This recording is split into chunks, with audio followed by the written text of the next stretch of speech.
आज हम लोग सीखेंगे डेल के 7th जनरेशन के लैपटॉप में पिक्चर पासवर्ड कैसे लगाते हैं। उसके लिए हमको राइट क्लिक करना होगा या यहाँ पेंसिल वाले आइकन पर चलिए आना होगा। उसके बाद अकाउंट्स में, उसके बाद यहाँ साइन इन दिखेगा, यहाँ पर क्लिक करेंगे एक बार।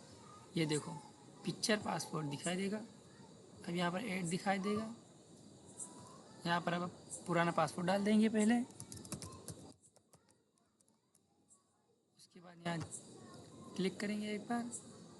अगर आपके पास कोई फ़ोटो हो आपकी, वो ले सकते हैं, वरना आप जैसे मेरे पास एक फ़ोटो, मैं उसको ले लिया। जैसे मैंने एक बार यहाँ जाकर पहले आकर के यूज़, उसके बाद यहाँ क्लिक करेंगे 1 2 3, एक बार फिर से 1 2 3। अब यहाँ पर सेव कर देंगे। उसके बाद आपका फ़ोटो लग चुका होगा, पासवर्ड लग जाएगा। आपको ये वीडियो पसंद आई हो तो लाइक कमेंट शेयर करें।